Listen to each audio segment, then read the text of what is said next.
여러분 안녕하십니까? 뉴스라이브 문을 엽니다.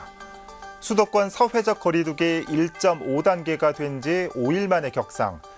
내일부터 수도권 거리두기 2단계가 적용되면서 생활하시는데 더 많은 제약과 불편이 있을 겁니다. 특히 다음 주 수능을 앞두고 있는 데다가 주말 사이 학생들의 추가 감염 소식도 잇따라 우려가 커지고 있습니다. 11월 23일 뉴스라이브 지금부터 시작합니다. 오늘의 헤드라인입니다. 내일부터 수도권 사회적 거리두기가 2단계로 격상됩니다. 카페는 테이크아웃만, 유흥시설은 영업이 중단됩니다. 잠실역 일대 금연구역이 3곳 더 추가됐습니다. 잠실역 주변 다중이용시설과 주택가 인근 등으로 다음 달부터 단속에 들어갑니다. 용산구가 한강로 3가 옛 용산철도병원에 근현대사 박물관 건립을 추진합니다. 내년 공사를 시작해 2022년 개관 예정입니다. 서울시의 공공임대주택 확대에 대해 공공 개입은 최소화하고 부동산 시장을 민간에 맡기라는 목소리가 높습니다.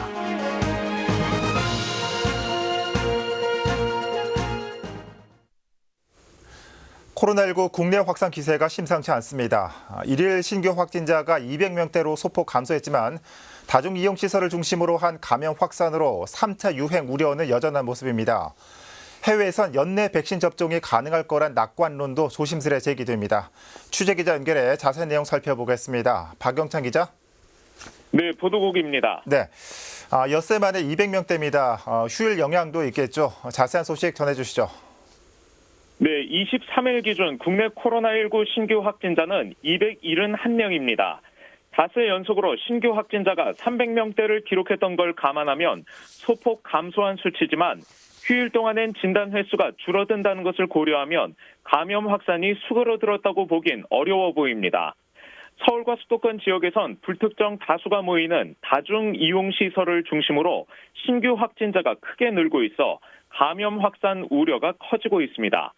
노량진에 위치한 공무원 학원에선 이미 76명의 확진 사례가 나온 데다 이 학원을 다니던 경기도와 인천 지역 학생들이 사우나 같은 다중이용시설을 방문하면서 N차 감염으로 확산하는 양상을 보이고 있기 때문입니다. 특히 이런 소규모의 산발적인 지역 감염이 감염 확산의 최적의 환경으로 꼽히는 겨울이라는 시기적 특성과 맞물리면서 3차 대유행의 우려를 낳는 것이 현재 상황이라고 하겠습니다. 네, 해외에선 개발 중인 백신 접종이 올해 안에 시작될 거란 전망도 나온다는데 이건 어떤 내용입니까? 네, 미국 백악관에서 백신 개발을 총괄하고 있는 핵심 관계자에게서 나온 내용입니다. 몬세프 슬라위 백악관 백신 개발 최고 책임자는 올해 안에 백신 접종을 시작하고 내년 5월까지 집단 면역이 달성될 가능성을 시사했습니다. 이 책임자는 백신 접종이 가능할 것으로 보이는 구체적인 날짜도 언급했습니다. 이르면 다음 달인 12월 11일이나 12일에 미국 전역에서 백신 접종을 시작할 수 있을 것으로 기대한다며 백신 접종과 관련된 매우 구체적인 청사진을 제시했습니다. 앞서 백신 개발의 선두로 꼽히는 화이자는 미국 식품의약국에 백신 긴급 사용 승인을 신청한 바 있습니다.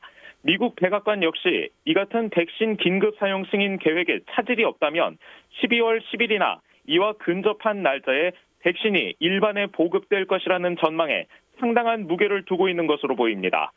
이 국내를 비롯한 세계 여러 각국에서 3차 팬데믹에 대한 우려가 커지고 있는 만큼 백신과 관련된 소식에도 많은 관심이 쏠리고 있습니다. 지금까지 보도국에서 전해드렸습니다. 네, 박영찬 기자 수고했습니다. 코로나19 발생 상황 살펴봤습니다. 송파구 잠실역 일대에 금연구역이 추가로 지정됐습니다. 유동 인구가 많은 데다 아파트가 밀집한 탓에 간접 흡연으로 인한 피해가 계속돼 왔기 때문입니다. 보도에 박영찬 기자입니다. 송파구 잠실역 일대에 금연구역이 늘어납니다. 2호선과 8호선 잠실역을 중심으로 매일 수만 명이 오가는 데다 아파트와 학교 등 주거시설이 밀집해 있어 간접 흡연으로 인한 피해가 계속되었기 때문입니다. 이에 송파구 차원에서 올 상반기부터 잠실역 일대 흡연 실태 조사와 주민 의견 수렴을 통해 이달 초 신규 금연 지역을 지정했습니다. 새로 지정된 금연구역은 유동 인구가 많은 잠실역 주변의 다중이용시설과 주택가 인근에 배치됐습니다. 그동안 흡연 피해로 악명이 높았던 잠실대교 남단 일대 1km 구간을 비롯해 2호선 잠실나루역과 인접한 장미 3차 아파트 단지 남동쪽 보행로, 신천동 성당 주변 200m 구간을 포함해 총 3곳의 금연 구역이 추가로 지정됐습니다. 송파구는 이달 30일까지 금연 계도 순찰을 진행하는 한편 12월 1일부터 단속에 들어갈 계획입니다. 보행자들로부터 간접 흡연 피해가 지속적으로 접수됐던 곳이어서요. 12월 1일부터는 집중 단속을 시행해서 적발되시면 과태료 10만 원이 부과되세요. 단속은 불시에 나가게 될 거고요. 단속원들이 2인 1조로 구성해서 현장 적발로 단속을 해요. 현재 송파군의 금연 구역은 745곳으로 잠실역 사거리 일대 대부분 지역에선 흡연하기가 더욱 어려워질 전망입니다. 딜라이브 서울 경기 케이블 TV 박영찬입니다. 용산구는 한강로 3가 옛 용산철도병원의 근현대사 박물관 건립을 추진하고 있습니다.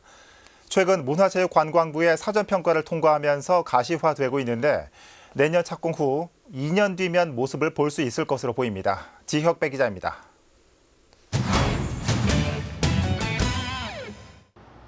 지난 1907년 철도 관사를 개조한 동인병원으로 시작해 9년 전까지만 해도 대학 부속병원으로 사용된 용산철도병원입니다. 붉은 벽돌에 낡은 창, 덩굴이 어우러져 고풍스러움을 자아내기도 합니다. 세월의 흔적을 고스란히 보여주는 옛 철도병원.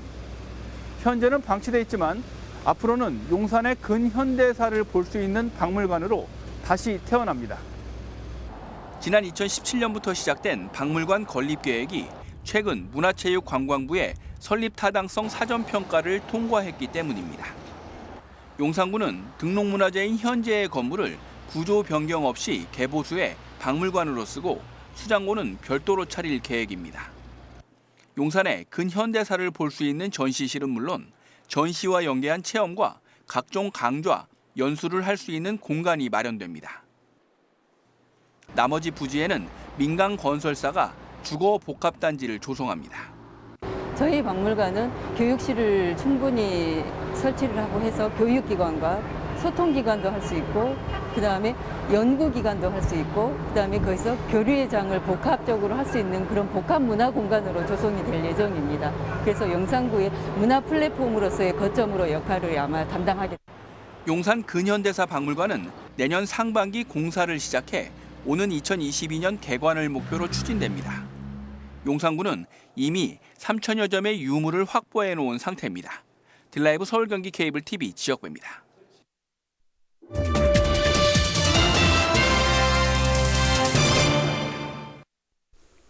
서울시가 공공재개발이나 재건축 절차를 진행하면서 부동산 시장에서는 공급 확대에 대한 기대감이 높아지고 있습니다. 다만 공공이라는 수식어가 붙은 만큼 여전히 임대주택 확대에 무게가 실리고 있는데요. 반대로 부동산 시장을 민간에 맡기라는 목소리도 높습니다. 엄정규 기자입니다. 고 박원순 시장 시절 재건축 재개발을 통한 공급 확대에 부정적이었던 서울시.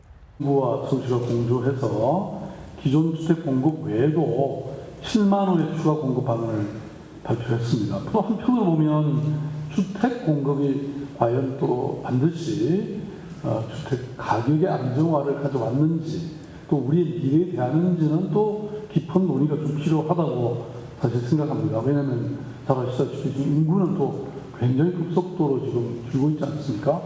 정부가 재건축 등의 활성화를 통한 공급 확대 정책을 내놓으면서 서울시의 기조에도 변화가 찾아왔습니다. 다만 부동산 시장을 자극하지 않도록 공공임대주택 위주의 개발 추진을 전제했습니다. 주택 공급 확대를 통한 부동산 안정화라는 데 대해서는 완전히 동의하고요. 그리고 그 방식에 대해서도 기존 재개발과 재건축을 활성화하는 부분에 대해서는 동의를 합니다. 다만 이 부분이 투기 수요를 억제하고 부동산 시장의 자극을 최소화하면서 하는 방법에 대해서 정부도 고민하고 있고 저희도. 반면 국민의힘 소속 서울시의회 이석주 의원은 여기에 더해 당국의 개입 최소화를 강조했습니다. 규제를 풀고 부동산 시장은 민간에 맡기라는 겁니다. 노정비는 규제 조금만 풀어요. 개발이 간수라든지 조금만 풀어서 민간한테 맡기세요. 주민이 예면하는 이 정부 계획은 취소시키고 대혁신을 통한 서울시만의 공급의 패러다임을 완전히 바뀌어서 아울러 서울의료원 주차장과 태릉골프장, 상암 DMC 등 유휴부지를 활용한 임대주택 공급에는 반대 입장을 분명히 했습니다. 서울시가 찾아낸 74개소 7만 5천 세대를 하나하나 제가 봤더니요. 유수지나 차고지, 그린벨트나 문화유산, 그리고 DMC나 마이스 같은 정말 미래 첨단 부지 중단하라고 계속 제가 얘기했던 것. 저희들이 이제 주택 공급도 굉장히 중요하지만 동시에 이제 도시 기능 유지도 굉장히 중요하기 때문에 당초의 목적도 달성하면서 이제 주택 공급도 병행해서 하는 쪽으로 계획을 수정해서 하고 있습니다. 부동산 시장 과열을 풀기 위한 해법이 공급 확대로 기울어졌지만 공공의 개입이냐 자율이냐를 두고 여전히 의견은 갈리고 있습니다. 딜라이브 서울 경기 케이블 TV 엄종규입니다. 한 용산구 의원이 요구한 구청장 재산 내역 자료 제출건을 구의장이 고의로 결재를 지연시켰다. 이렇게 시작된 논란이 점차 커지고 있습니다. 급기야는 용산구의 2채의 아파트를 소유한 용산구청장이 한남동 재개발 지역에도 다가구 주택을 매입한 사실을 두고 투기 의혹까지 제기되고 있습니다. 보도에 지혁배 기자입니다. 성장현 용산구청장이 한남 4구역에 다가구 주택을 매입한 건 지난 2015년 7월. 당시 두 아들과 공동 명의로 20억 원에 산 겁니다. 조합 설립 인가를 받은 지 반년 만에 일어난 일입니다. 지난달부터 20일 넘게 천막 농성을 벌이고 있는 용산구 의회 설혜영 의원. 구청장의 부동산 투기 의혹을 살펴보기 위해 재산 내역에 대해 자료 제출을 요구했는데 의장이 위압을 행사하고 고의로 결재를 지연시켰다며 사퇴를 요구하고 있습니다. 구청장의 재산 문제를 확인하려던 저의 의정 활동은 같은 동료인 의회 안에서 방해받았습니다. 서류 제출 요구를 빼라고 했습니다. 그러다가 문제가 되자 4일 만에 결재를 했습니다. 성장현 구청장의 부동산 투기 의혹은 불통이 된 용산구의 민주주의의 시스템에 불통을 보여주고 있습니다. 용산구 의회 김정재 의장은 사실과 다르다며 동료 의원 8명의 사실 확인서를 받아 지난 9일 설 의원을 명예훼손으로 경찰에 고발했습니다. 의회 내 갈등은 결국 지역사회로까지 확산되는 모양새입니다. 지난 18일 용산시민행동이라는 시민단체까지 꾸려져 진상규명을 촉구하고 나선 겁니다. 구청장이 공직자로서 부동산 투기 문제를 비롯해 재개발과 관련된 조합 설립 인가 권한과 주택 분양권을 모두 행사할 수 있는 이해충돌 문제, 출판 기념의 수익을 부동산 매입에 사용했다는 의혹을 직접 해명하라는 주장입니다. 현재 집값 폭등의 배우 중 한 명으로까지 지목했습니다. 성장현 구청장은 순천에 한 채, 보강동 아파트 2채를 보유하고도 모자라 다가구 주택까지 또 매입한 것은 재개발 부동산 수익을 노린 전형적인 투기 수법입니다. 공직자 이해충돌까지 위반하며 공정하고 청렴한 구청장으로서의 책임을 외면하였습니다. 시민행동은 국민권익위원회 성구청장의 부동산 투기 의혹 등에 대해 공직자윤리법 위반 여부를 제소하고 주민청원을 이어나갈 계획입니다. 딜라이브 서울 경기 케이블 TV 지역배입니다. 성장현 용산구청장은 이에 대해 부동산 투기 의혹을 조목조목 반박하는 해명 자료를 냈습니다. 한남 4구의 건물 매입은 투기가 아니라고 선을 그었고 5년 전 일을 현재의 부동산 이슈를 활용해 정치적 이득을 얻고자 하는 일부 세력의 근거 없는 흠집내기라는 주장도 제기했습니다. 계속해서 지혁배 기자입니다. 그동안 부동산 투기 의혹 등에 침묵하던 성장현 용산구청장. 인터뷰 대신 설혜영 의원과 시민단체가 제기한 의혹에 대해 문제가 있다며 해명 자료를 냈습니다. 먼저 투기 의혹에 대해선 한남 재정비 촉진지구 지정 이후 9년, 조합 설립 인가 이후 6개월이 지난 시점에 이루어진 일로 주택 매입 과정은 투명했다며 투기가 목적이라면 다가구 주택보다 다세대 주택을 매입하는 것이 수익 면에서 유리했을 거라고 밝혔습니다. 또 주택 매입은 이미 5년 전의 일인데 해당 주택을 되팔아 차익을 실현한 것도 아닌데다 마치 현재 부동산 폭등의 원인을 구청장의 행위로 매도하는 건 상당한 무리가 있다는 입장입니다. 이에 충돌 여부에 대해서도 공직자윤리법상 구체적인 규정이 없는 데다 부동산 이슈를 활용해 정치적인 이득을 얻고자 하는 일부 세력의 근거 없는 흠집내기에 불과하다고 말했습니다. 또 재개발 사업은 구청장에게 사업 인가 권한이 있지만 주민 의견을 반영해 서울시에서 결정하기 때문에 사실상 개입할 수 없는 사안이라고 선을 그었습니다.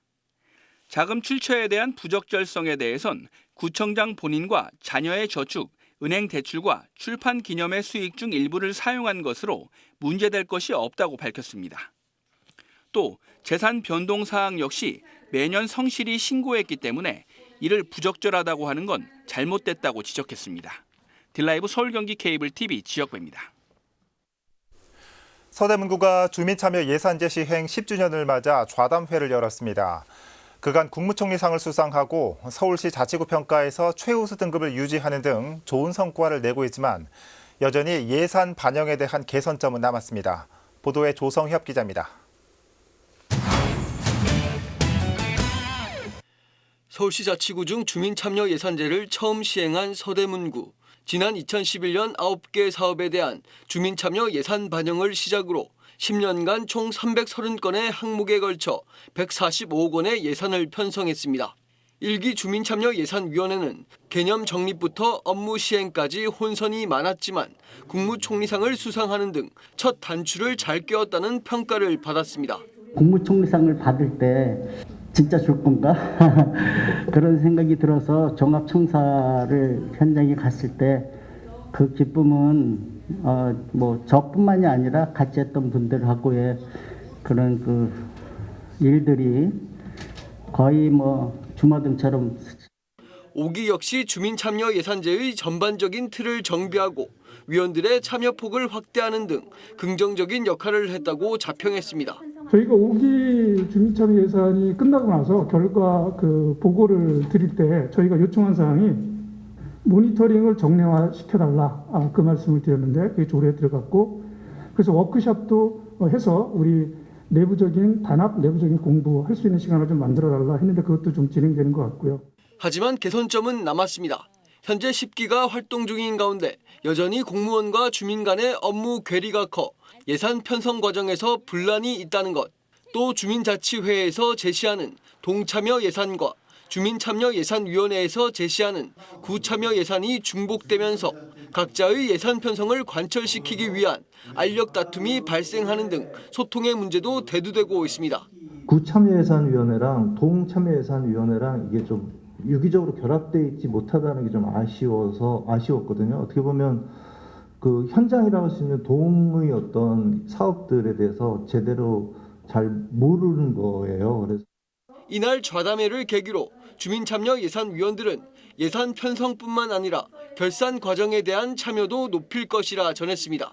딜라이브 서울 경기 케이블 TV 조성엽입니다. 경찰청 통계에 따르면 해마다 발달장애인 실종 사고가 8,000건 이상 발생하고 있다고 합니다. 이런 가운데 성동구가 발달장애인들의 실종 예방을 위해 위치 추적기가 내장된 신발 깔창을 지원하고 나섰습니다. 김동훈 기자가 보도합니다.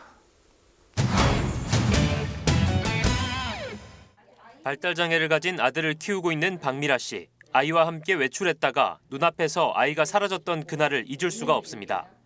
학교 졸업 후 사회생활까지 시작한 아들이지만 지금도 아이의 위치를 수시로 확인해야만 마음이 놓입니다.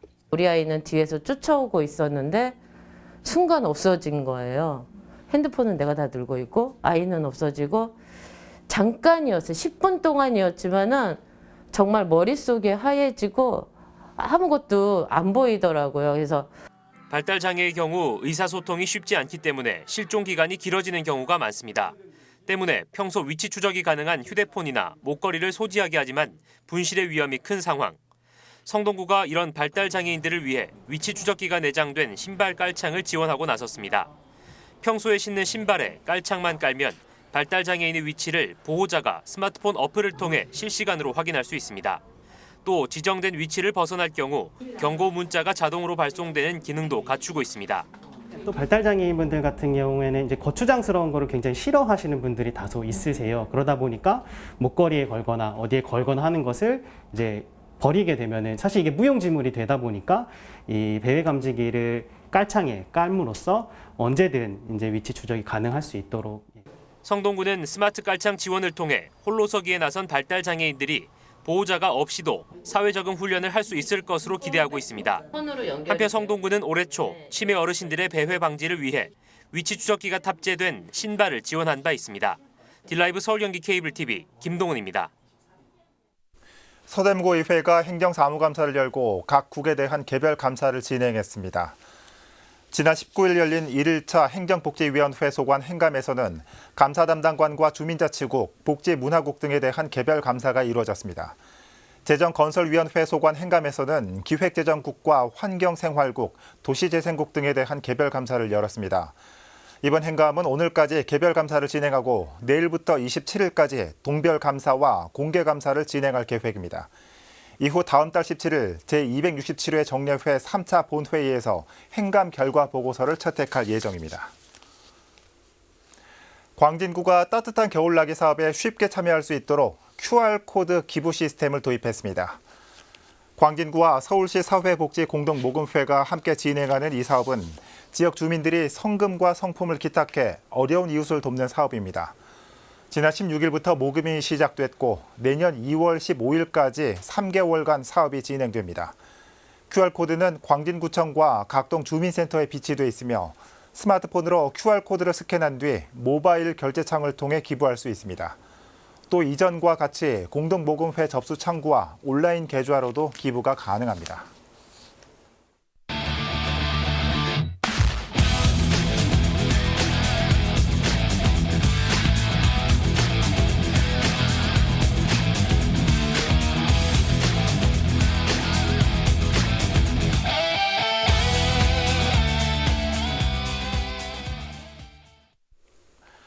꼭 열흘 앞으로 다가온 수능입니다. 가장 좋은 환경과 컨디션으로 시험을 치르게 하는 것도 어른들의 역할인데 지금의 모습은 그렇지가 못합니다. 후배들의 시끌벅적한 응원도 없을 이번 수능. 어깨에 코로나라는 부담감을 조금이라도 덜어줄 수 있도록 이번 한 주 모두가 거리두기 2단계에 적극 동참해야겠습니다. 뉴스라이브 마칩니다. 시청해 주셔서 고맙습니다.